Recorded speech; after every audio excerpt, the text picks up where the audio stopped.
Vaishnavamscha Shri Rupam Sagrajatam Sahagana Raghunathanvitam Sajeevam Sadvaitam Savadutam Parijana Sahitam Krishna Chaitanya Devam Shri Radha Krishna Padam Sahagana Lalita Shri Vishakhanidamscha He Krishna Karuna Sindhu Dinabandhu Jagatpate Gopesha Gopika Kanta Radha Kanta Namostute Tapta Kanchana Gaurangi Radhe Vrindavaneshwari Vrishabhanusude Devi Pranamami Haripriya Vancha Kalpatarupyascha Kripa Sindhubhya Evacha Patitanam Pavanebhyo Vaishnavebhyo Namo Om Vishnupadaya Krishna Prishtaya Bhutale Srimate Bhaktivedanta Swaminiti Namaste Saraswati Devi Gauravani Pracharine Nirvishesha Shunyavadi Pascharya Deshataya Jai Shri Krishna Chaitanya Prabhu Nityananda Shri Advaita Gadadhara Shivasadi Bhaktivinoda Hare Krishna Krishna Krishna Hare Hare Hare Rama Rama Hare Mukam Karoti Vachalam Bangam Langayate Giram Yakripathamaham Vande Shri Gurum Dinatarinam Paramananda Madhavam Shri Chaitanya Keshwar. So Hare Krishna devotees, we are in the middle 6 chapters today. We'll be doing chapter 9, which is a very important chapter for devotees of Krishna. So chapter 8, just a quick recap, began with Arjuna asking 8 questions. We did not look at those 8 questions because we'll have to go a little deep into philosophy. We focused more on how we can prepare ourselves for the final exam. And in this case, the final exam comes unannounced because you don't know when you're going to die. So Krishna says, if you remember him at the time of death, then certainly you will go back to him. If you remember anything else other than Krishna, then certainly you will get that destination, whatever it is that you were thinking about or contemplating or worried about at the time that the soul was exiting the body. Of course, if you're a devotee of any one of the Devatas, and you're a really nice devotee of any one of those Devatas, then you will go and reside in the Devatas planets. That is your reward. But briefly, the 8 questions that Arjuna asked is about what is Brahman, what is Adhyatma, what is Karma, what is Adhibhuta, what is Adhidaiva, what is Adhiyagnya. These are, and how to know Krishna at the time of death. These are the 8 questions that Arjuna has posed to Krishna. And Krishna says in Sloka 5 that whoever remembers him at the time of death, and if he thinks only of Krishna, that Krishna makes very clear. Because Krishna says, remembering me alone. If you remember Krishna and Krishna alone at the time of death, Krishna says, then you will never take birth again. You will come back to me.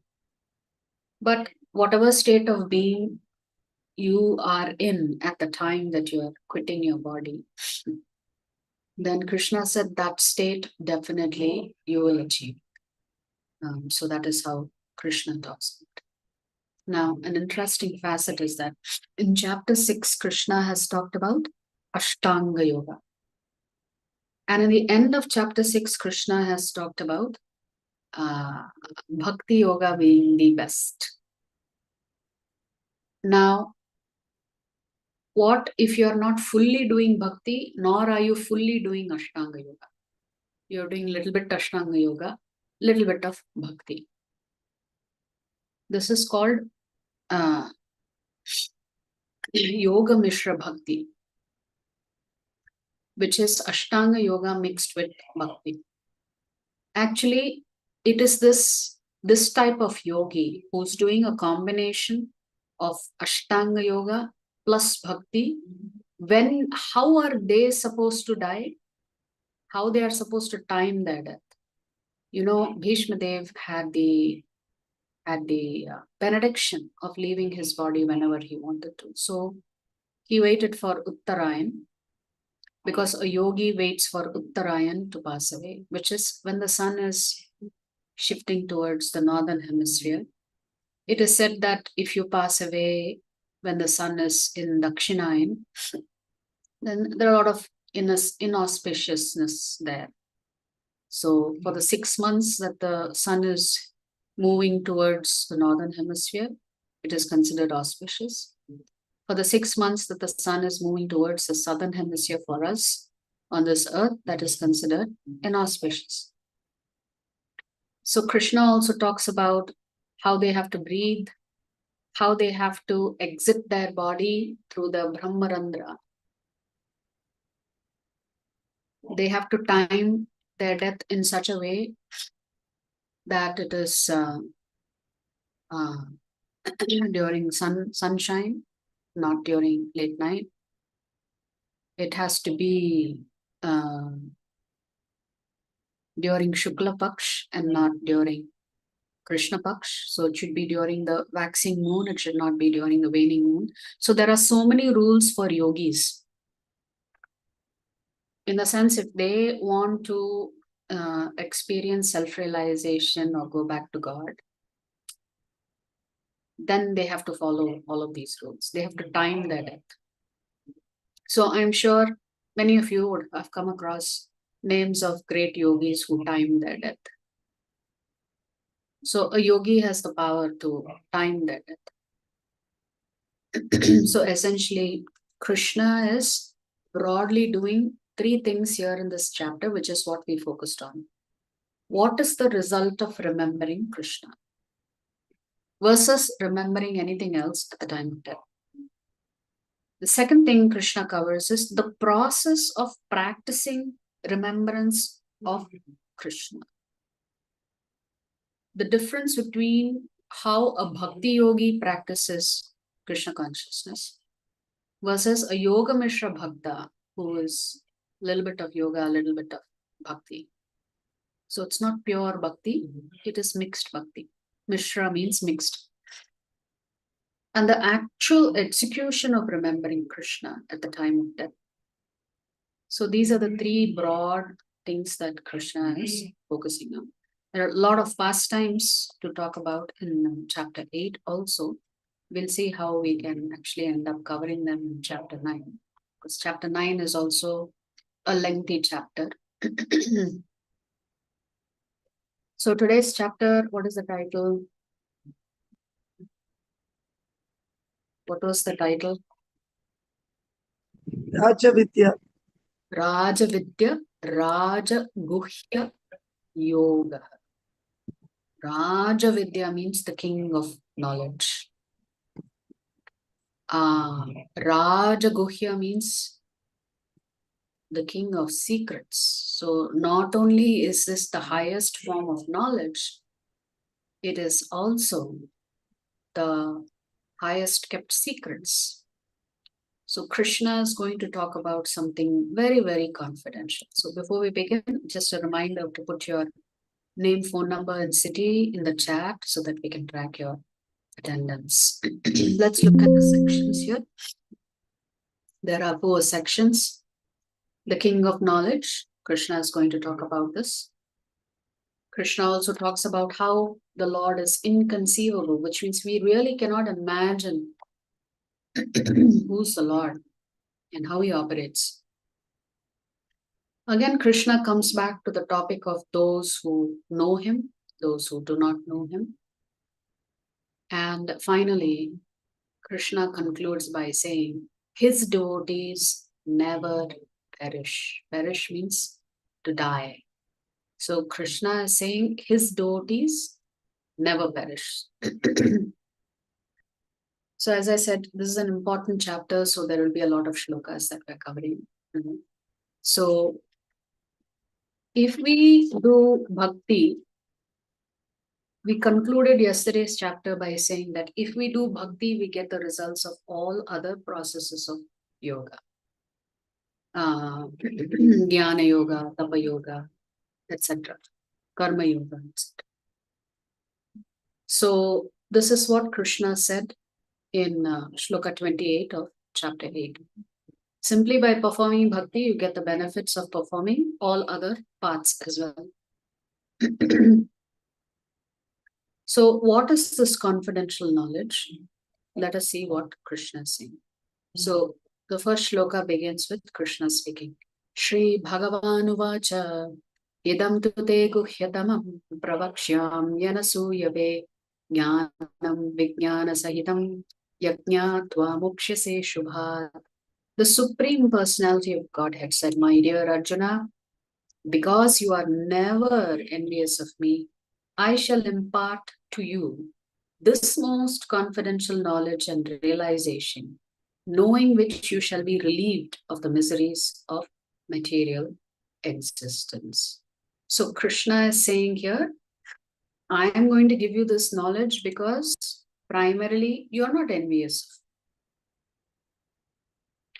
So Krishna has said in the 8th chapter that this world is dukkhalayam ashashvatam. It is distressing and also it is temporary. So I am going to now tell you, since I myself have put you here, correct? Why did we come into this place? Who sent us? And why did this personality send us here? So we're going to discover that today. So Krishna is saying, I myself am ready to teach you how to get out of this miserable place. So there must be some top secret by which you can get out of this place. But Krishna says, I will only tell you this if you're not envious. So Shastras say that if we envy the Lord, we cannot stay in the spiritual world. We have to exit immediately. Remember yesterday I was saying, even the demigods, they play their roles, and once their pious credits are gone, then Urvashi or Ramba, they just kick you out right away. So we may envy our neighbors. We may feel jealous. Oh, my neighbor's son and daughter, they study so well. Why my sons and daughters are not studying that well. We may envy our neighbors saying, oh, they are so lucky. They're always going on 2 or 3 vacations a year. We are able to go only on 1 vacation in 5 years. And that too, we have to save a lot of money before we are able to go on vacation. Like this, we may have so many different kinds of envy towards others. So we can envy somebody's wealth, somebody's success, somebody's family. So you may be thinking, how is it possible to envy the Lord? Okay, I can envy my neighbor because I can see what they have. And I can, regret that fact that I don't have that same luck or that same destiny as what they seem to have. So how do you actually envy the Lord? So even if I want to go see what the Lord is doing in his abode, the highest, the tallest ladder will not get me there. It will still keep me here only in the material world. So, so why is the Lord saying you can only understand this Raja Guhya Raja Vidya Yoga if you're not envious? Because we got kicked out of the spiritual world because we were envious of Krishna. So you will notice in the Bhagavad Gita, Krishna repeats this being non-envious of him a few times. So what happened in the spiritual world? Why did we come out of the spiritual world? Why are we here? Why are we suffering? Why did we get separated from the Lord? So when we were with the Lord, suddenly out of nowhere, we thought, oh, how the Lord is enjoying himself. He's the controller. He's the proprietor. He does everything. And for a split second, you think, even I want to experience that same thing. I also want to be the enjoyer, the controller, the proprietor. That millisecond that we think like that, then Krishna immediately sends you out. Because essentially we are telling Krishna, I want to be just like you. When we tell Krishna, I want to be just like you, there's no room for you there. Because you cannot be like Krishna in the spiritual world. He is the only all-attractive one. So Krishna says, but you can't be me in the spiritual world. But if you want to pretend to be me, then I have to send you to the material world, where you can pretend to be the proprietor, you can pretend to control, you can pretend to enjoy. So it's like playing a game, pretending to be somebody else. So Krishna says, you cannot take my position in the spiritual world because that position is permanent. Unlike Lord Brahma's position, when he vacates his position, then another Jivatma can occupy that position of Brahma or Indra or Chandra or Varuna. These are posts, these are not names of people. These are not names of the individual that is occupying that post. So when we say Lord Brahma, that's not his name. That's the title. It's like saying the finance minister, the education minister, the the joint chief of staffs, like that. So all of the devatas occupy posts. So we know them by the name of their posts. We actually don't know which jivatma that is occupying that post. So you insist, no, I want to enjoy myself. And so you throw a temper tantrum. In the spiritual world, there's no room for you to throw a temper tantrum because you're supposed to be always blissful in the spiritual world. So the Lord says, okay, chalo, if you really want to get separated from me, then I have to create a place for you to enjoy yourself. And where is that? Dukkhalayam, Ashashvatam, the material world. So Krishna says, okay, you go there. You pretend to enjoy, you pretend to be God, you pretend to be the proprietor, you pretend to be the controller. And we think, oh, that's nice. We'll do it for a few minutes and come back. But that few minutes ends up being lifetime after lifetime, lifetime after lifetime, lifetime after lifetime we're trying to enjoy. That's why Krishna embraces you when you come back to the spiritual world. He asks you, why did it take you so long to come back? So actually, Krishna is waiting for you and me in the spiritual world. So Krishna has said two qualities. One is you have to be his devotee. Two, you have to be non-envious. In another chapter also, Krishna said, because you're my dear friend and not envious of me, I'm going to reveal this confidential knowledge. So the title of the chapter comes in Sloka 2. Rajavidya Rajaguhyam Pavitram Idam Uttamam Pratyaksha Vagamam Dharmyam Susukham Kartamapyayam. This knowledge is the king of education, the most secret of all secrets. It is the purest knowledge, and because it gives direct perception of the self by realization, it is the perfection of religion. It is everlasting and it is joyfully performed. So many things Krishna is covering here. We will not get into the details, except to say, Krishna is saying, what I'm about to tell you is the topmost knowledge. It is the most confidential of all knowledges. And whatever I'm about to describe to you, it is performed joyfully. What is performed joyfully?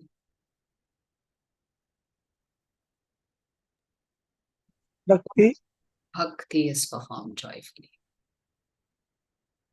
And Krishna says, Bhakti is the perfection of religion. That means Bhakti Yoga is the highest. So we don't understand how inconceivable the Lord is. So one of the things that we can realize here that if we have no envy towards Krishna and we have faith and belief in the Lord, then the Lord himself will reveal himself to you through your heart. So you have to have that level of purity. This is a beautiful painting of Krishna in his Brahma Vimohan Leela. So as you absorb yourself in this beautiful painting, I'm going to talk to you about this Leela. So the Lord has killed Aghasura. And what he does is, Aghasura, he forces Aghasura to leave his breath through the Brahmarandra. So then, because the Lord has killed, he has to go take a bath. So even there, Krishna was observing culture. If you touch a dead body, you have to go take a bath. If you've gone and visited the crematorium, you have to come home and take a bath. So he takes a bath, and the Lord and all of the Gopas are very hungry. That particular day,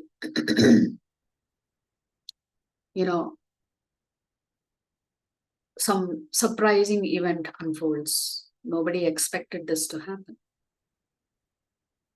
So everybody has taken a bath. Lord Krishna, as usual, when they always honor lunch prasadam, Krishna would sit in the center, and all of the boys would be in concentric circles around Krishna. But the beauty of this is that nobody felt that they were far away from Krishna. Everybody experienced like as if Krishna was sitting right in front of them. How is that possible? We cannot understand this. Because for us, logically, if we think, physically, we think if there are concentric circles of people around one person in the center, then the people in the closest concentric circle are closest to the Lord. How can someone sitting like in the 10th circle or 11th circle be able to see the Lord? But that's the beauty of the Lord. He always makes his devotees feel special.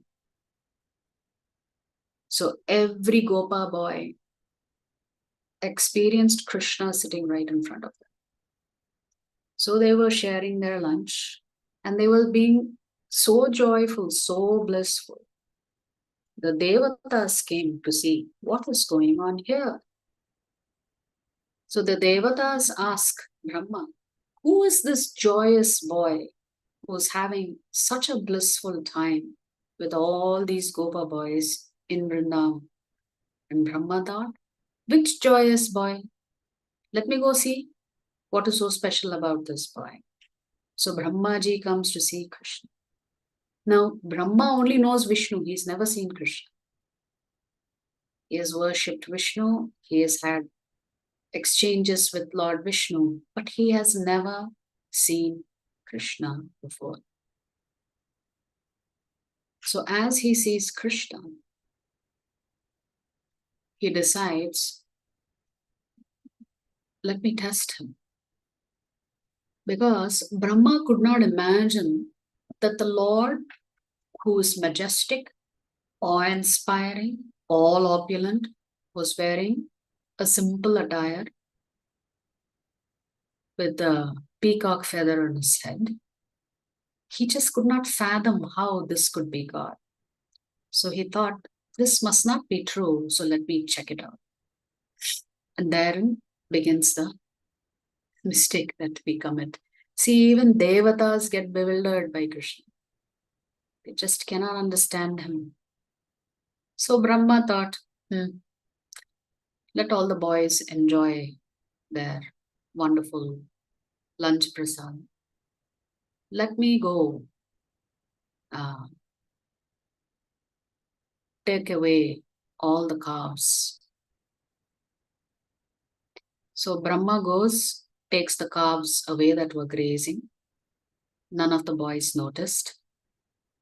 And suddenly one of the boys tells Krishna, hey Krishna, where are all our calves? They seem to have disappeared. The cows are here munching on the grass, but the calves have disappeared. Where did they all go? Krishna said, sit right here, let me go check. So Krishna goes looking for the calves. By the time Krishna comes back, Brahma has kidnapped all the Gopa boys. So the calves are not there, the boys are not there. What has Krishna done? I mean, what has Brahma done? Brahma has taken all the calves and the young boys to a different loka in the higher planetary system. Now Krishna is wondering, okay, what am I supposed to do? The boys are supposed to go back home. The calves are supposed to go back to their mother. What a calamity this is. How am I going to fix it? And now you will understand a little bit about the concept of time and how time is such a mysterious thing. We really do not understand how time operates. So by the time Brahma goes and deposits the boys and calves in the upper planetary system and comes back, for Brahma it was just a millisecond. But on Mother Earth, 1 year had already passed. 365 days had already passed by the time Brahma came back. For Brahma, it was a second. For us, it was 365 days. So Krishna obviously knew that he had to resolve this for 365 days. He had to figure out how to make sure that none of the cowherd men and women missed their children. None of the cows missed their calves. And therefore, Krishna unfolds the most beautiful Leela, where he becomes every single boy that is missing, also becomes every single calf that is missing. Now, why did Krishna do this? Because he wanted to satisfy the desires of the cows and the gopis. The gopis used to think, this beautiful Krishna, how come only Mother Yashoda gets to bathe him, feed him, dress him, interact with him, enjoy his mischievousness? What has Yashoda done? What great tapas has she done that she's got this beautiful boy Krishna? So internally they had a desire that they should also have a son just like Krishna. Internally their desire was, we also want to serve Krishna. Therefore, in a happy meeting of Brahma trying to test Krishna, Krishna gets an opportunity to fulfill the desire of all the gopis who wanted him as their son. Therefore, for 1 year, although Krishna took on the form of each of the gopis' son, he did not reveal himself to be Krishna. So suddenly for 1 year, the gopis were thinking, how come suddenly we have so much love for our son? Because it is said in Vrindavan, everybody loved Krishna more than their own child. You can think this is unimaginable. No parent will ever love someone else's child more than their own child. But for 365 days, the gopis were in love with their own son. So much so, they didn't think of Krishna.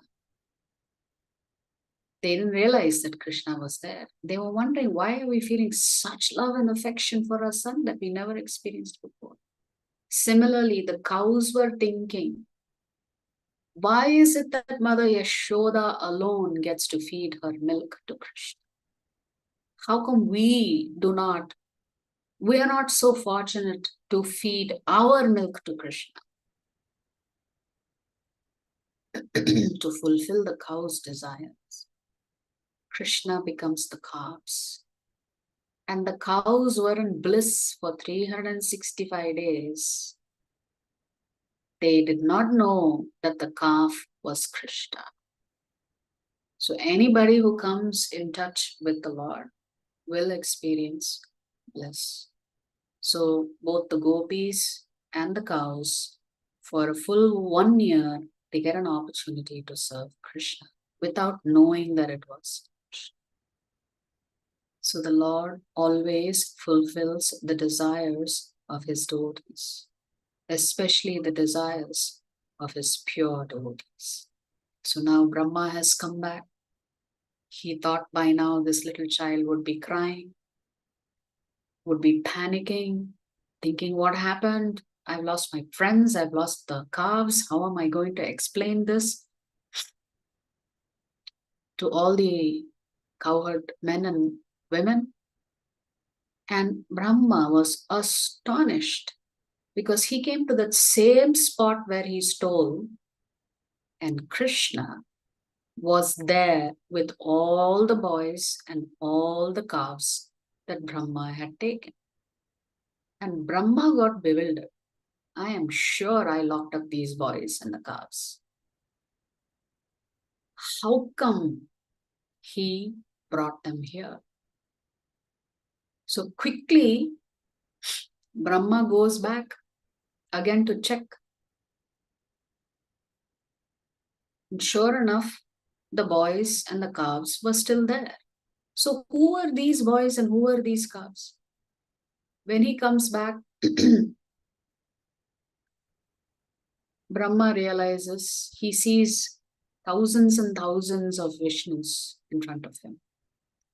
That is, each of the cowherd boys, the young boys, the Gopa boys, and each of the calves, Brahma was able to see them as Narayana or Vishnu.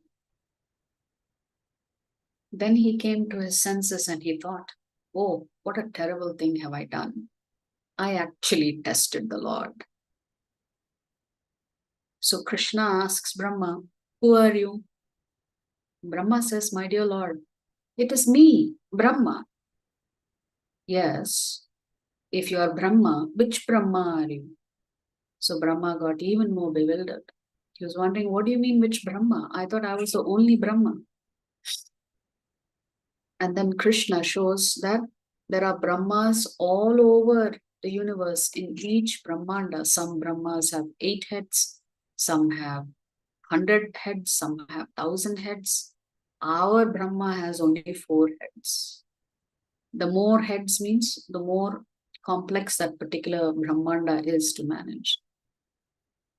So in this way, Krishna brought Brahma down to his knees. So even Brahma did not know who Krishna was, because Krishna performed this pastime. And therefore the word inconceivable is being used. Inconceivable means we cannot imagine who is Krishna. We cannot understand Krishna.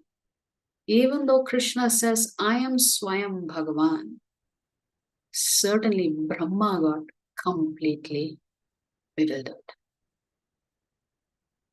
So it's quite embarrassing. So Brahma expresses his regrets in some prayers.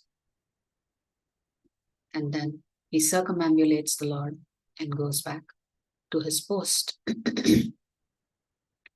So how is Krishna telling us that he is inconceivable? In a few shlokas. Maya dhyakshena prakritihi suyate sacharacharam hetunanena kaunteya jagat viparivartate.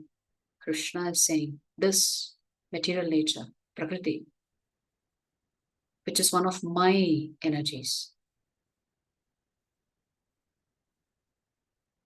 is working under my direction. That means this whole cosmos is operating under the instructions of Krishna.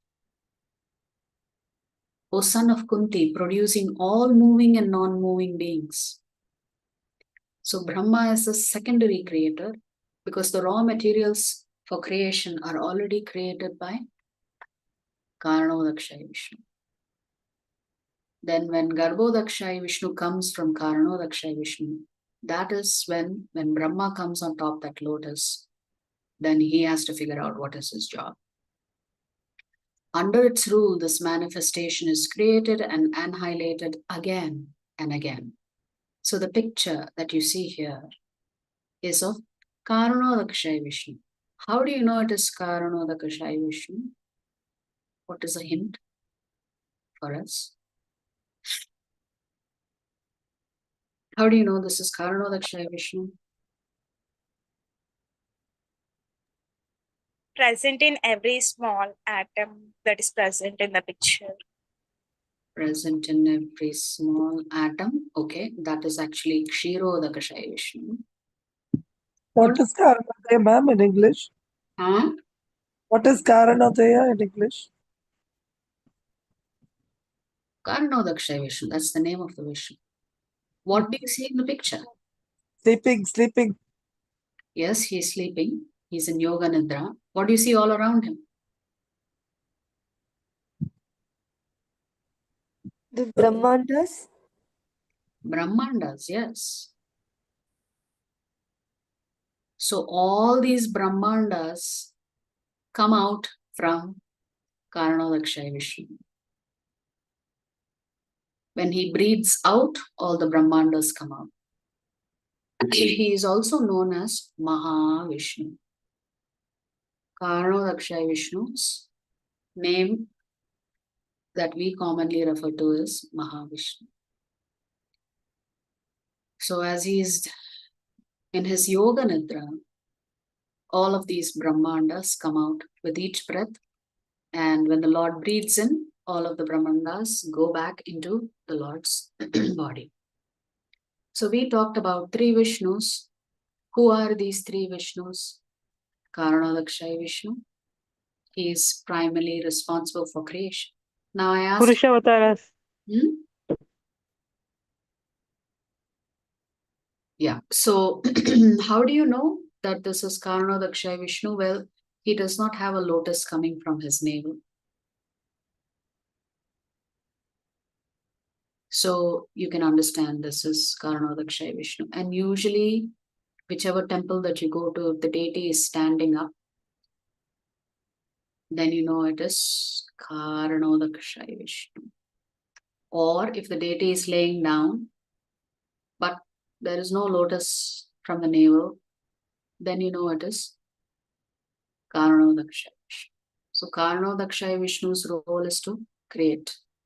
But where does this Karanodakshay Vishnu come from? He comes from Krishna. How is that possible? Because Krishna expands himself, duplicates himself, and becomes Lord Balaram. Then Balaram expands into what is called a Chaturvyuha. Sankarshan, Anirudh, Vasudev, and Pradyumna. These are the four Chaturvyuha forms of Lord Balaram. So from this Moola Sankarshan, one of them, right? Out of the four, one is called Sankarshana. This Moola Sankarshana produces all of the Vaikuntha planets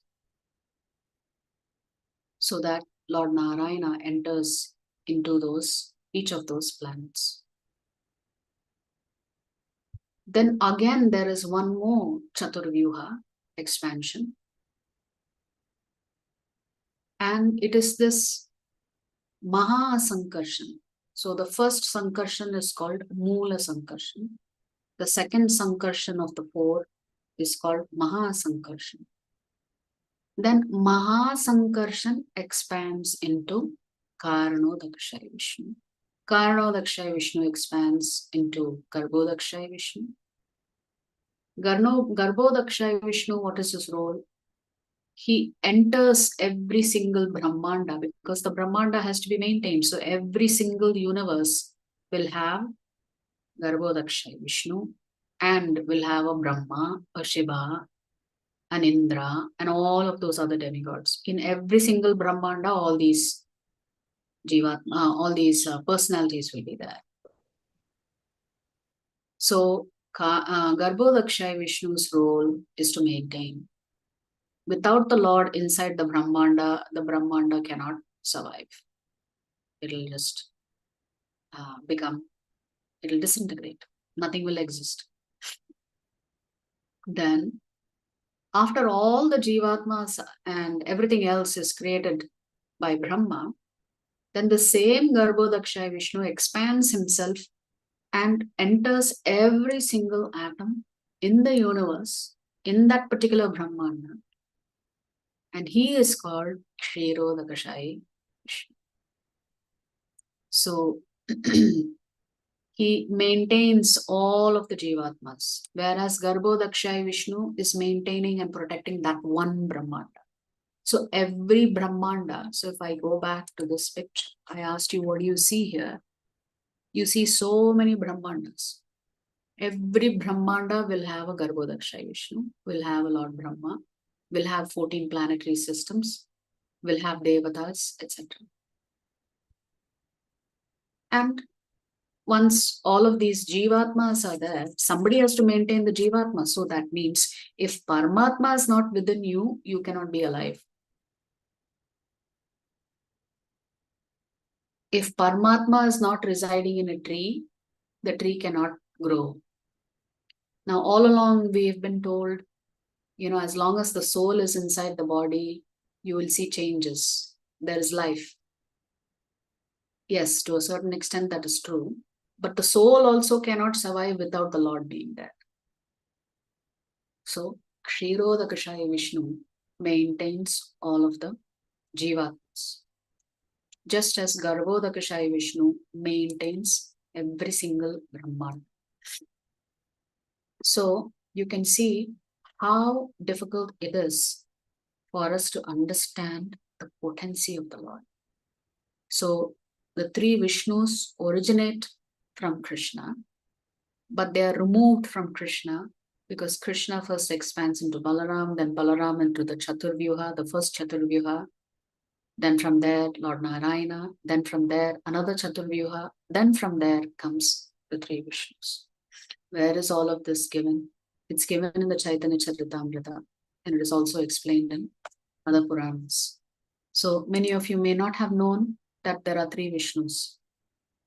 Well, now you know there are three, and each of them perform a different role. Yes. So we really cannot understand the Supreme Power. Therefore, Krishna is saying, if at all somebody understands me, or not, what happens? So here Krishna is saying, Avajananti mam mudha manusham tanumashritam param bhavamajanantaha mama bhuta maheshwaram. So Krishna himself is saying, he's calling some of us mudhas, means fools.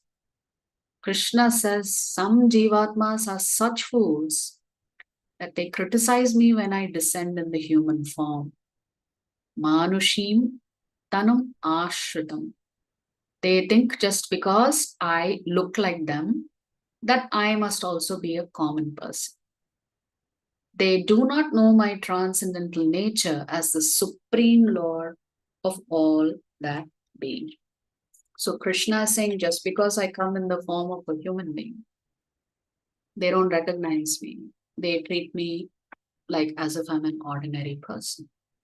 They don't understand my transcendental nature. So here you see Krishna killing Shishupala because he insulted him how many times?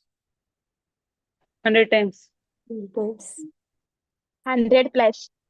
The 100th time, Krishna promised his mother, look, I'll allow him to criticize me. So many times, so many times, so many times. Finally, he went too far.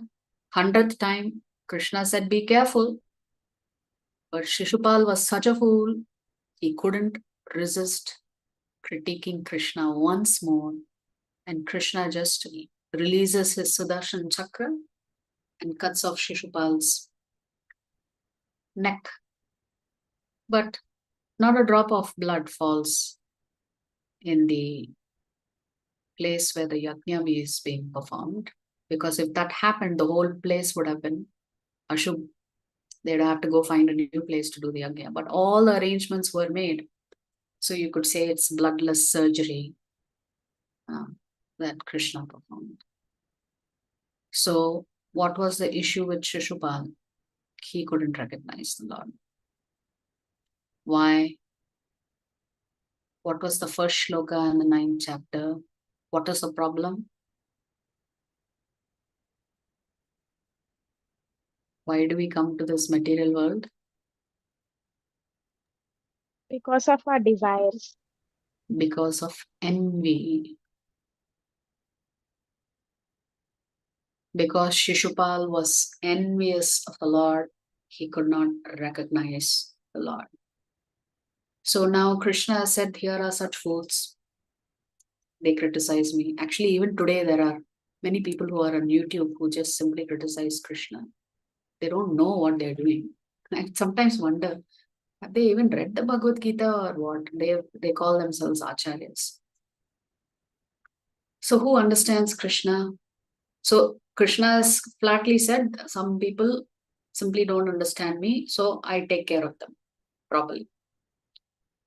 But then there must be a small category of people who understand Krishna. So Krishna says, how do you recognize these people? How do you know they are my devotees? Satatam kirtayanto mam yatantascha dridha vrataha namasyantascha mam bhaktya nitya yukta upasate. Krishna saying, you know what my devotees do? Always chanting my glories, endeavoring with great determination, bowing down before me. These great souls perpetually worship me with devotion. That means Krishna is saying their bhakti, there is no interruption at all. Continuously they do bhakti, devotional service. How do they demonstrate that? They're always chanting my names. Or they're doing great kirtan. Even if somebody tries to tempt them away from me, they with great determination, they will stick around. And they always bow down before me. And they're always worshiping me. Essentially, Krishna is saying, my bhakta is never separated from me. Therefore, it is only my bhakta who understands me. Somebody asked yesterday, do you really need a guru? You have your answer now. Who will explain Krishna to you other than a pure devotee of the Lord? So it's only a pure devotee of the Lord who understands the Lord and can introduce you to the Lord. How do you recognize a pure devotee? Here are the symptoms. What are they doing? They're always doing Harikatha. They always bow down before me. No matter how much troubles I put in their path, they don't give me up. Therefore, they are perpetually nitya yukta upasate. They are always connected to me. They are never separated from me because they are always doing my bhajan. Namasyantascha mam bhaktya. Krishna saying, my devotees. You see how Krishna is taking ownership of you? Mam bhaktya, he's saying, my devotees. You know, just like a proud father says, my child. He stood first in class. So similarly, Krishna is saying, my child. Look how nicely he's offering bhakti to me. So who are those who can truly understand and know who Krishna is? So there's a repeat of what we heard in the 14th shloka, but in a slightly different way. Krishna is saying, Ananyas chintayanto mam ye janah pariyupasate tesham nityabhiyuktanam yogakshemam vahamyaham. Krishna is saying, my devotees are always meditating on my form. They're worshipping me. And they worship me eternally I can't see any fault with their devotion at all. And because they are such great devotees, Krishna says, I give them what they need and protect what they have.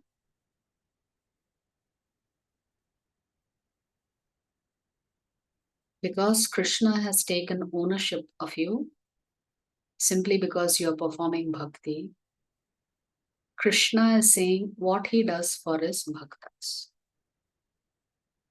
So Krishna is showing here that he always reciprocates with his bhaktas.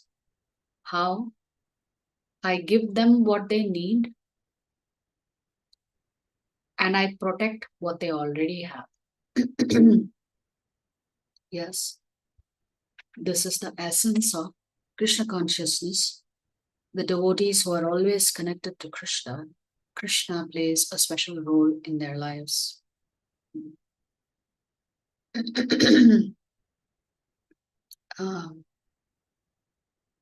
So there is a wonderful pastime of a Sri Sampradaya Acharya called Arjunacharya. So one day he's reading the Bhagavad Gita and he comes across this particular verse, Yoga Kshemam Vahamyaham. Krishna is saying, I myself do this for my devotees.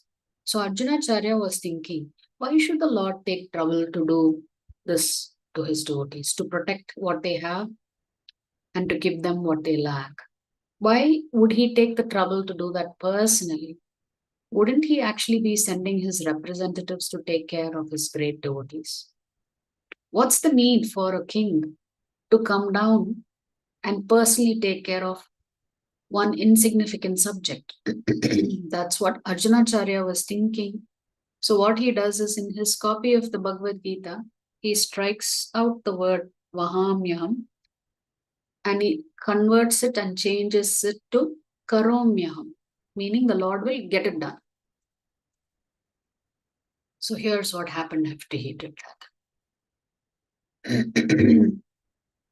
So he struck out Vahamyaham and replaced with Karomyaham. And he tells his wife, I'm going to go take a bath now. In the river, please have prasadam ready when I get back. I'll be hungry. So Arjunacharya leaves to go take a bath in the river. And the wife is trying to prepare prasadam. And she hears a knock on the door. And when she opens the door, she sees two beautiful boys. One dark complexioned and one very fair. And she was thinking, I have never seen these children before here in and around the ashram. Who are they? But they were carrying big baskets of groceries. And she invites them in. And they say, we've just come here to deliver this. And she was so attracted to both their beauty. She said, why don't you stay here? I'm about to make prasadam. My husband will come home shortly. Certainly he too would enjoy your company. And the boy said, your husband? Oh my, we are very scared of him. He has tortured us before. And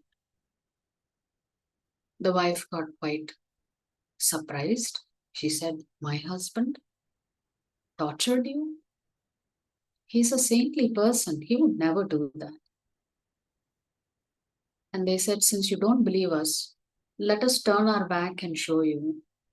They both, Krishna and Balaram, had strike marks on their back, like a whiplash, like somebody had whipped them.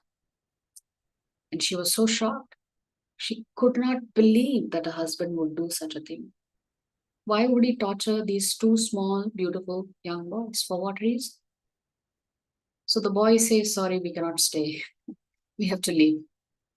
Of course, she did not know it was the Lord himself who had come. But the Lord proved a point. He made a phenomenal point. So now Arjunacharya comes back after taking a bath.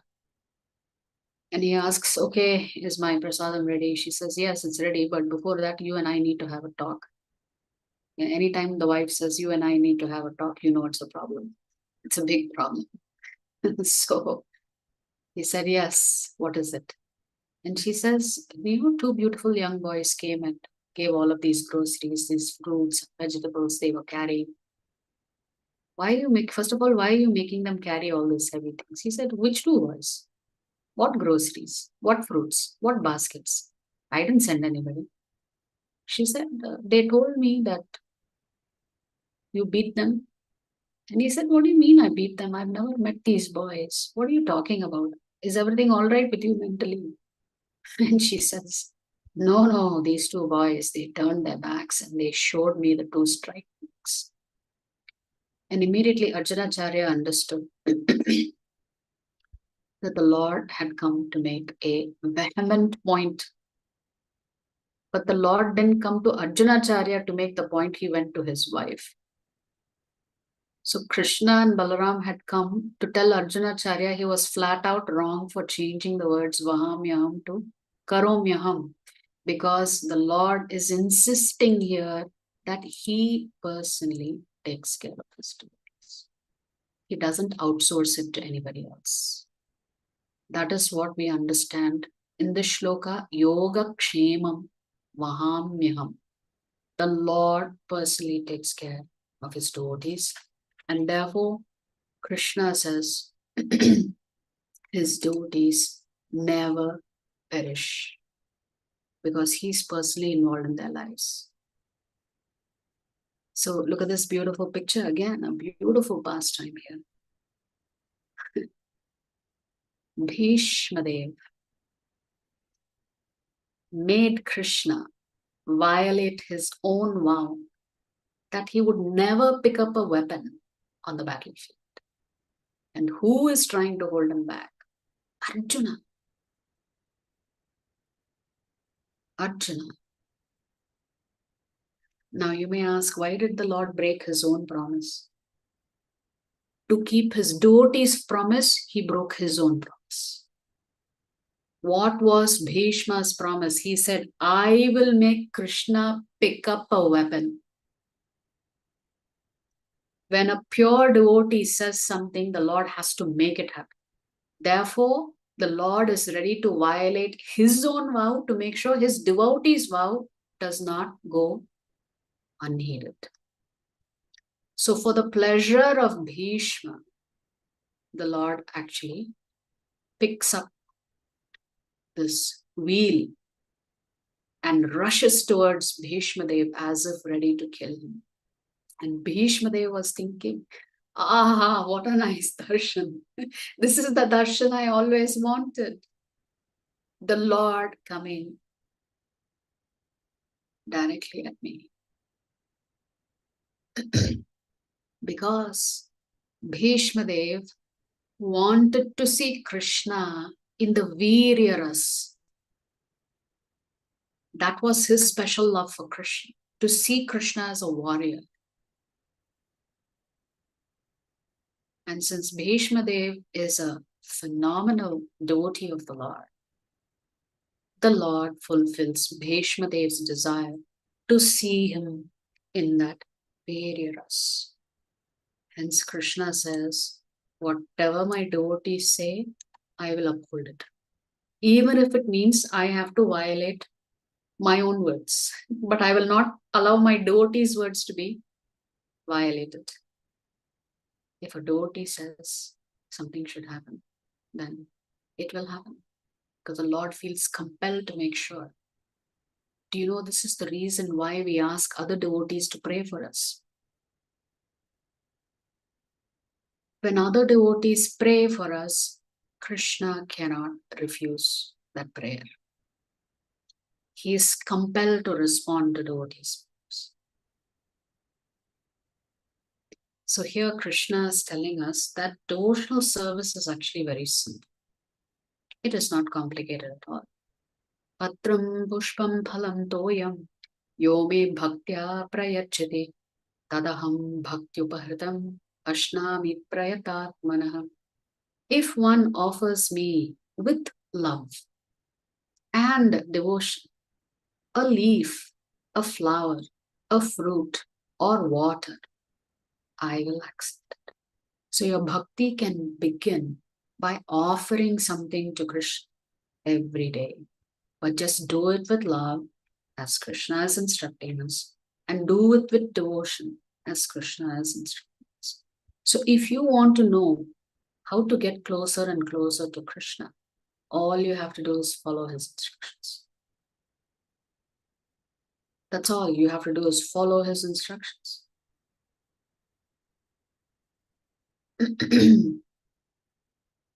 So, a few pastimes here. So, bhakti is so simple. It begins with offering something to Krishna. So, one person had gone to the Balaji temple in Tirupati. And he made a promise to the Lord. He said, if you fulfill my whatever it is I'm asking for, I will come back and drop 10,000 rupees in the hundi. So Balaji was waiting. And he was thinking, well, this person has not come back at all. He only made me a promise. He said, if I fulfill his desire, he will come back and drop 10,000 rupees in the hundi. So the Lord decides, okay, looks like he's not going to come to me. Let me go check and see what he is up to. Since certainly I fulfilled his desire, whatever desire he had.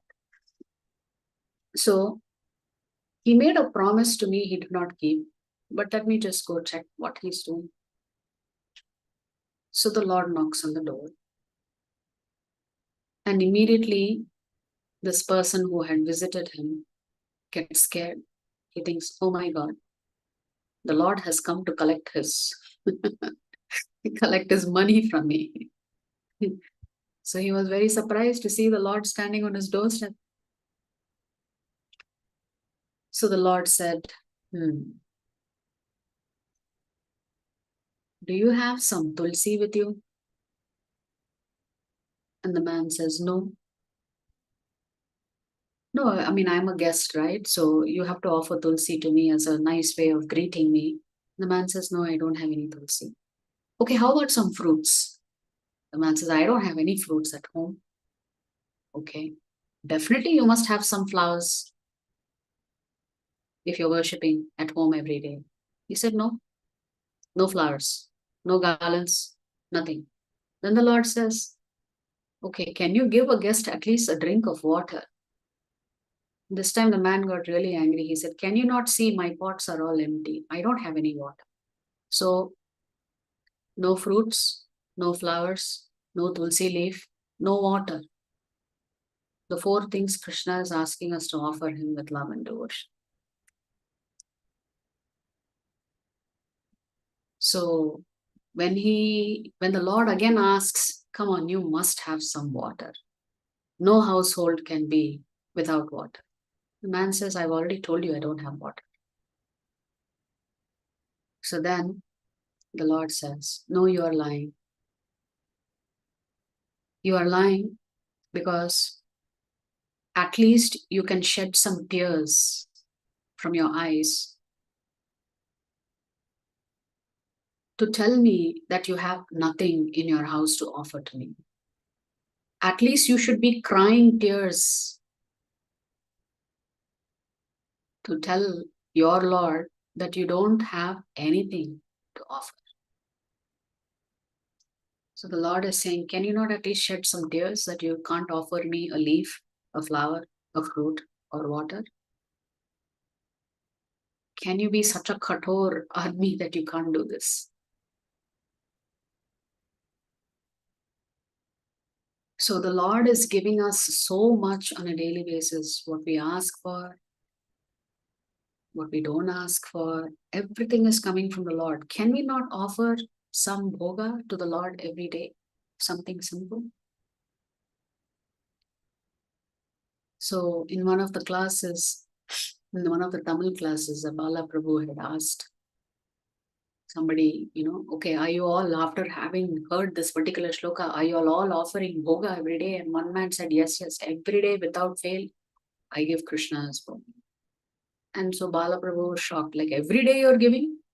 How is that possible? Because a new person will never ever say, every day I am offering bhoga to the Lord. It takes some time to change your habit.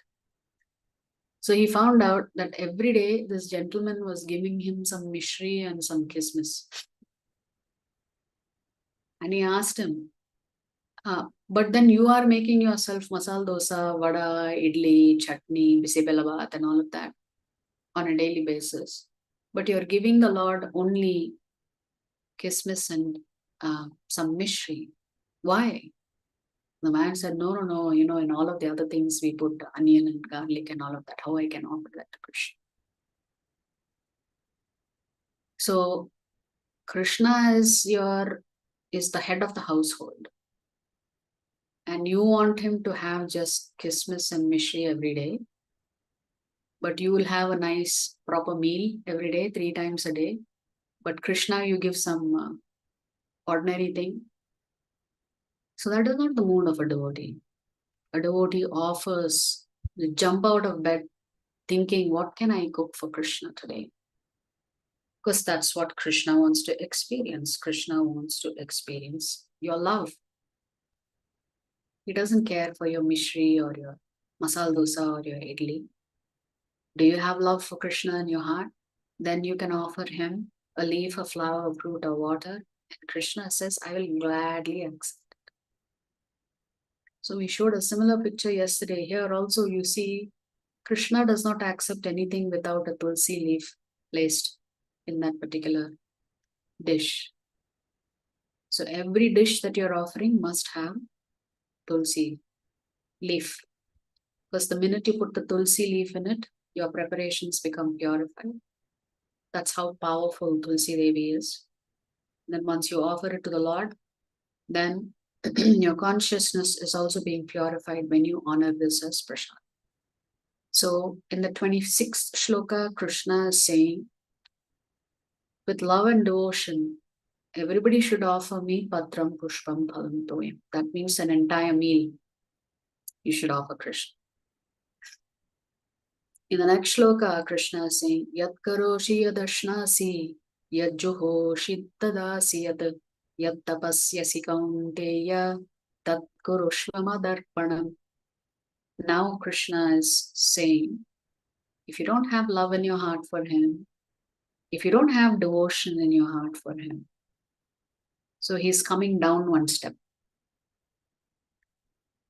He's saying, okay, fine. You don't have love, you don't have devotion, you don't want to cook for me. Then Krishna says, whatever you do, whatever you eat, whatever you offer or give away, and whatever austerities you perform, do that, O son of Kunti, as an offering to me. In this particular shloka, there is no mention of love or devotion. So Krishna is still insisting, if you are not his bhakta also, you should offer everything to him. Because that's your duty. So one day Narada Muni met a couple, and this couple did not have any children. So they were pleading with Narada Muni, please tell us, some astrology, will we have children or not? We waited for so long. What is life? What is married life without children? So Narada Muni said, okay, I'll get back to you. So he goes to meet Lord Vishnu. And he asks Lord Vishnu, what about this couple? They were complaining to me that they don't have a child. They're really desperate. And Vishnu said, yeah, for another 7 lifetimes, they will not have children. Narada Muni was thinking, oh, how am I going to go and convey this message to them? Better not visit them at all. So he does not visit them because he does not want to give them bad news. What bad news? That they will not only not have children in this life, for another 6 lifetimes, they will not have children. Who's going to go and give such bad news to anybody? So anyway, many years had passed. So Narada Muni thought, okay, let me go check in on them, see how they're doing. And much to his surprise, he approaches their house and there are 2 children. He said, are they your children? They said, yeah, this is our children. So Narada Muni was completely confused. He was thinking, hey, wait a minute, Vishnu told me that for next 7 lifetimes, they will not have children. What happened here? So he goes back to Vishnu and says, my dear Lord, sometime back I came and talked to you about this couple. Vishnu said, yes. You said they'll not have any kids for 7 lifetimes. I just went and visited them. They have 2 kids. Vishnu said, yeah, what to do? One of my devotees lives in their town. Now, Narada Muni was thinking, so what? If many devotees live everywhere, my dear Lord, what happened? So he said, my devotee went and did madhukari at their house. And as a joke, he said, what is that? Ek roti, ek ladka, do roti, do ladka. And since they gave him 2 rotis, then I had to fulfill what my devotee said. He said, if you give me 1 chapati, you will get 1 ladka. If you give me 2 chapatis, you will get 2 ladkas. So they gave 2 chapatis. Now I have to honor my devotee's statement. Narada was thinking, my God. So you see, when devotees come into your life, your entire life can be transformed. So don't think only the Lord has to personally come into your life for your life to be transformed. So whatever the Lord's devotee says, if that devotee has that kind of purity, the Lord certainly will fulfill that devotee's words. Even though the Lord himself had decided, okay, for as per their karma, they will not have children. So the Lord can change even your prarabdha karma that you're experiencing now through his devotees. So it's always a wonderful idea to take devotee association, because you do not know which devotee is going to change things for you. So Krishna is saying here, he's giving us a warning, how you view his devotees. Apichet suduracharo bhajate mam ananya bhak sadhureva samantavyah samyak vyavasito hi saha. Krishna is saying, even if one commits the most abominable means horrible, unthinkable, terrible. Even if one commits the most abominable action, if he is engaged in devotional service, he is to be considered saintly, because he is properly situated in his determination. Krishna is saying, my devotees don't have faults. To others, they may think, yeah, look at this devotee. He's been chanting the Hare Krishna Mahamantra for 10 years. Still he gets angry. Still he yells and screams at the top of his lungs. Krishna says, beware. Yes, he may still have some impurities, but in my mind, he's a saint. Krishna doesn't care what you think of his devotees, because Krishna already knows the heart of his devotees. So Krishna is saying, don't find fault with my devotees, because they are already on the right path. They are simply being purified. So eventually Krishna says that they will also come back to me. So one day, a thief in Los Angeles, there was a Harinam Sankirtan going on the streets. The police was looking for a thief, and this thief just merged with the devotees and pretended to be doing kirtan with them. So eventually the devotees finished their kirtan and entered the temple, and this thief also entered the temple with them. He thought, what best place to hide? The police will never look for me here. And so he starts living with the devotees. The devotees do not know that he is a thief and that the police are looking for him. But because devotees are so enthusiastic, they woke him at 3:30 every morning. No hot water. You have to bathe in cold water so that you come awake. Had him attend Mangala Arathi. Gave him a japa bead in his hand and a bead bag and told him, come on, chant. And this thief was thinking, what a calamity for me. Where have I arrived? This seems like hell on earth. What are these people doing waking up so early in the morning? What is this Brahma Muhurta time? What is this japa chanting? I'm hungry. You get prasadam only at 9:30 and they wake me up at 3:30. From 3:30 to 9:30, already 6 hours have transpired and I still have not had a morsel. A devotee's life. So one day, Prabhupada asked him, "Who are you? And what do you do?" And he told Srila Prabhupada, "Actually, I was selling drugs. And there is a warrant for my arrest. And I'm hiding here in the temple." Prabhupada really appreciated his honesty and he said, "I want you to do something. I want you to turn yourself into the police.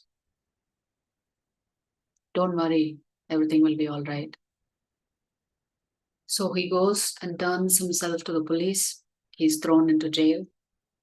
He had spent a few months with the devotees, practicing bhakti, although he did not know what it was. And when it came time for his case, the judge asked him, "Okay, when you were out roaming about, what were you doing?" So this person told the judge, "This is what I have been doing for the last 2-3 months, waking up early in the morning, doing japa, doing some menial services, reading the holy book." And the judge said, "Oh, that seems like a horrible punishment.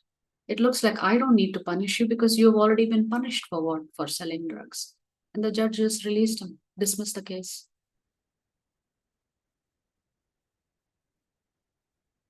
That devotee later on became a wonderful disciple of Srila Prabhupada. And very well known for his devotional activities. So there is a saying in English, every sinner has a future, every saint has a past. Meaning for every sinner, there is an opportunity for them to transform their lives. We do not know whose life is going to get transformed. Similarly, every saint has a past, which means somewhere in the past of that saint, they may also not have done such pleasant things. But here they are. Today they are being worshipped as a saint. So this is the beauty of chanting the Hare Krishna Mahamantra, waking up during Mangala Arathi hours, doing some seva in the temple, following the instructions of other devotees. Yes, nobody is perfect. So Krishna is saying, don't expect perfection from my devotees. What you should do is you should accept their good and reject what is not good in them. What you should see is the dedication and determination with which they are doing their seva, the dedication and determination with which they are doing their chanting. That is what you should see. We should not be looking for perfection in others. This is what Krishna means when he says, don't find fault in my devotees. I know they are not perfect. You may think they are not perfect. In my eyes, because they are worshipping me, because they are chanting my holy name, I consider them to be the greatest devotee. Because they are determined to come back to me. Yeah, sometimes you have to struggle in bhakti. You don't always do the right thing. But because Krishna is seeing our determination, he continues to help and support us.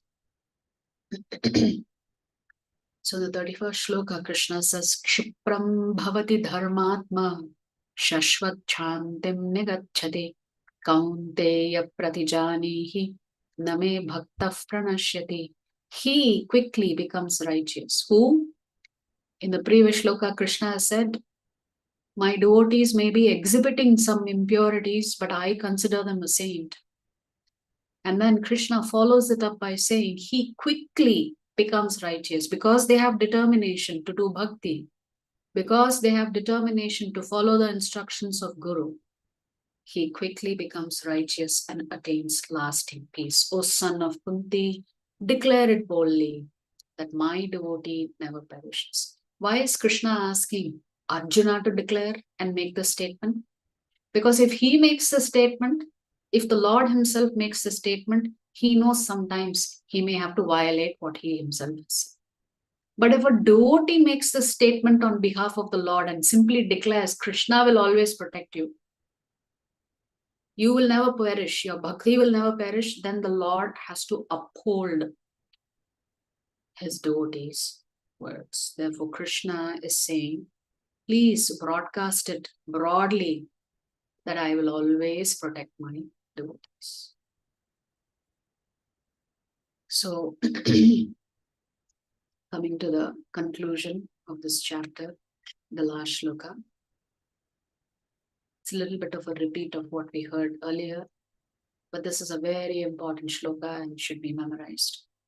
Manmana bhava madbhaktohu madhya jimam namaskuru mam evaishyasi yuktvaivam atmanam madparayanaha.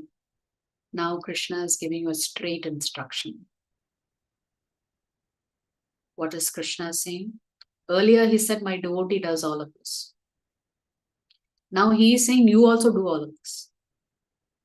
Engage your mind always in thinking of me. This is Krishna consciousness.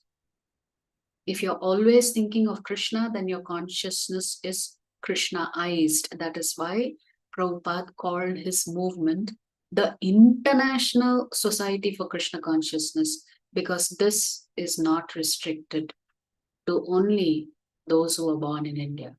Anybody can practice Krishna consciousness. So Krishna is saying, engage your mind always in thinking of me. Become my devotee. Offer obeisances to me and worship me. So Krishna is giving us 4 options here. The best and the highest thing is Krishna consciousness, which is to always be thinking of Krishna. As we said, the mother of all rules, the father of all rules is always remember Krishna, never forget Krishna. That is exactly what Krishna wants you to do. If you are not there yet, because this is the realm of pure devotees who are always absorbed in Krishna, Krishna says, then at least you become my devotee. Worship me. How do you become my devotee? By offering your obeisances to me, by worshipping. Slowly you will keep worshipping me, worshipping me, worshipping me, and in this way you will always end up always thinking of me. And so Krishna is saying, surely you will come. There's no doubt. So Krishna is demonstrating to us how merciful he is if you accept him as the Supreme Lord. So this whole set of shlokas that we discussed, we missed so many shlokas. This is the highest of all knowledge. This is the most confidential of all knowledge. The relationship between Bhakta and Bhagavan, where Bhagavan personally takes care of his bhaktas.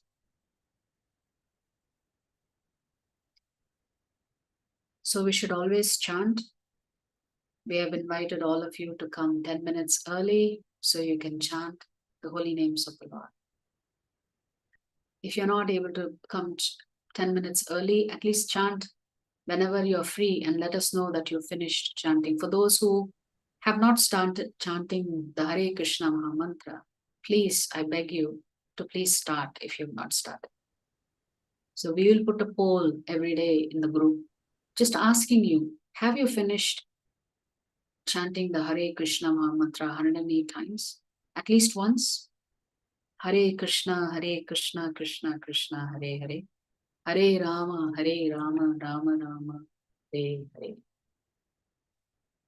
So the Lord is ready to shower us with his mercy. But we should beg him for it. If you know the easiest way to get Krishna to pay attention to you is simply by following his instructions here in the 9th chapter, then certainly you can also attain the Lord's lotus feet at the end of this life. Remember, Arjuna was asking in chapter 8, how can I remember you at the time of death? And Krishna is saying, only when you practice remembering me throughout your life, then you can remember me at the time of death. Because Krishna has given us the insurance policy in chapter 8. If we can remember Krishna and Krishna alone at the time of death, Krishna will come to pick you up and take you back to the spiritual. Rather, he will send his Vishnu Dutas to pick you up. They will escort you back to the spiritual. So the solution to how to remember Krishna always has been given in the 9th chapter. And that is the most confidential of all knowledge, which is how to become Krishna conscious. Therefore, this chapter is titled Rajavidya, Rajaguhya Yoga. Rajavidya, this is the topmost of knowledge, that there is a relationship between the Jivatma and Paramatma, and that relationship is exhibited in the form of, say, you can see Krishna as glorifying bhakti and his bhaktas in this particular chapter. So we'll stop here.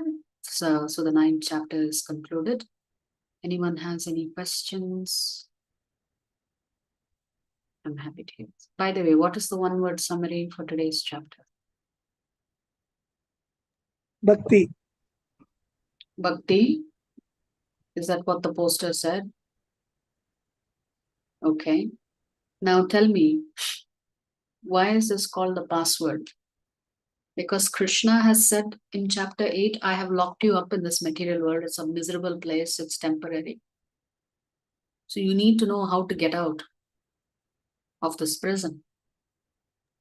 So your own desires to enjoy separately from Krishna has imprisoned you here. So if you want the key to the lock, then the key to unlock the door to the spiritual world is bhakti. So if you perform bhakti, then you can exit from this material world and go into the spiritual. Okay. All right. Any questions?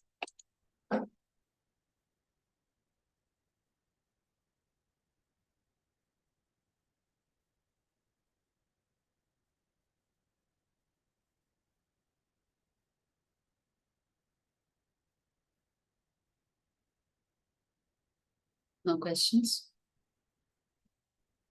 Okay.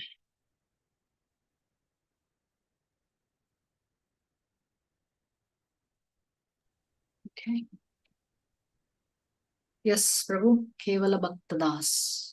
Mataji, thank you very much for such a detailed explanation. Thank you, Mataji. Thank you. Hare Krishna. Hare Krishna. All Guru Kripa. Thank you, Prabhu. Hope you're doing okay. Yes, Mataji, yes. I am doing daily 16 rounds. Very nice. Mangala Arathi early in the morning and reading daily Bhagavad Gita and Srimad Bhagavatam. Reading and hearing also, Mataji. Perfect. You're practicing Krishna consciousness perfectly. Thank you very much. you. Happy to hear that. Okay. Any other questions? Okay. Ma'am, 1 to 6 is Karma Yoga. Now, Mhm. Bhakti is from 6 to 9, 7 to 9, or some further? 7 to 12. 7 to 2. Okay. And 13 to 18?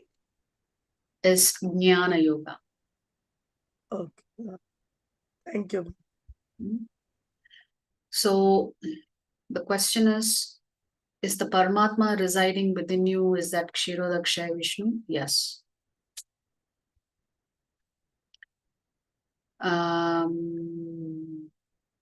Okay, that's fine. Okay, any other questions? Yeah, if you need to drop off early, that's okay. You can drop off. Not a problem. Is everything making sense so far? Yes, ma'am. Well explained. Hare Krishna. Okay, good. So maybe Chinmay, today you can open up the group and ask everybody to post what their realizations are from the Bhakti Yoga section so far. Yes, Lokesh Prabhu, do you have a question? Mataji, what is the Moola Vishnu's name? What is? Moola, main Vishnu's name. You told. Mahavishnu, you mean? Ah, Karanodakashayi Vishnu. okay. Okay, Mataji. Hare Krishna. Okay. Any further questions? Yes, Sajini Mataji, you have any question? Yeah, Krishna has come to the world how many times? I mean, Unlimited in times. avatars. And then, Well, we did not discuss Brahma's lifetime and how everything is cyclical. Maybe we can do that tomorrow. Yeah. So Krishna comes once in the day of Lord Brahma. Does Krishna accept everything or anything in bhakti? What does that mean? Krishna accepts what he has already told you he will accept, provided you do it with love and devotion. So you can't offer Krishna what he does not like.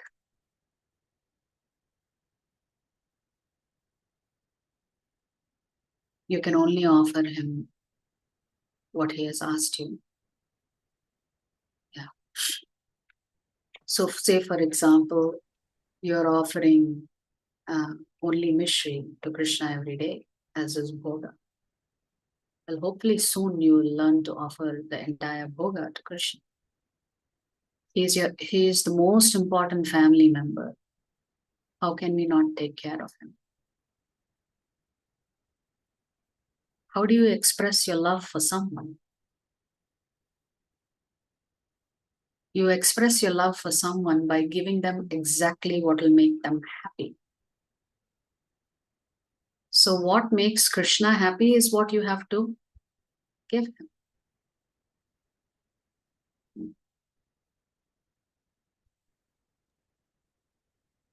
I mean, the best way to make Krishna happy is to give yourself completely to Krishna. But surrender means you have fully followed Krishna's instructions. You cannot have surrender without following instructions. So there is no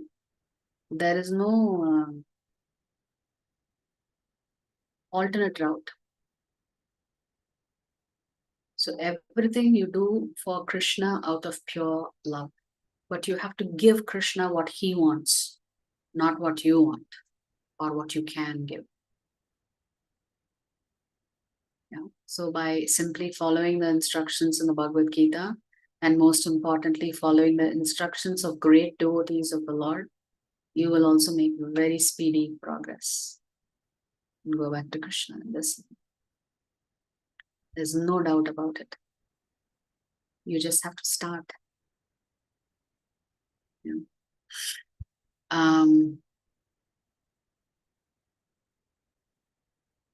Very nice. So one of the devotees is saying that they were also only offering Mishri, but now they are able to make some food stuff and offer it to Krishna.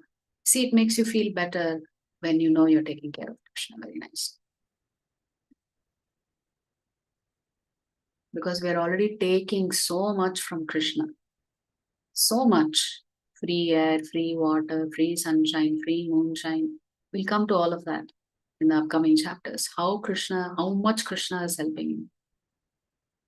So the smallest thing and the easiest thing to do is to cook some nice bhoga for Krishna and offer it to him every day. At least that we can do. It's easy to do. So it requires, remember Krishna said, my devotees are determined. Even though all kinds of obstacles may come their way where they may not be able to offer all the bhoga that they want to because of different diet in the household, where other people want things that you cannot offer Krishna.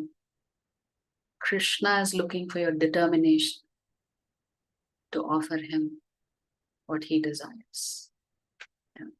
So that determination we have to have. Then Krishna will say, yes, they are coming a step closer to me.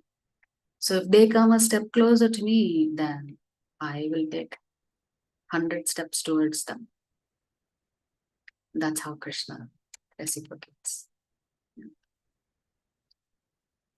Okay. Anything else? Any other last questions? Okay. So we'll see you for a very interesting chapter tomorrow, chapter 10. Where the Lord is going to talk about all his Shakti potencies. So many of them, it's hard to count. Actually, Krishna says you can't count them at all. All right, so we'll see you tomorrow. Vancha kalpadarupyascha kripa sindhubhya evacha patitanam pavanebhyo vaishnavebhyo namo namah. Anantakoti Vaishnava Vrinda ki jai. Jagat Guru Srila Prabhupada ki jai. Srila Gurudev ki jai. Shri Gaur Nitai ki jai. Hare Krishna. Hare Krishna, Mataji. Hare Hare Krishna. Krishna. Thank Thank you so you. much. Hare Hare Krishna. Thank you Krishna, so Mataji. much. Hare Bol, Hare Krishna.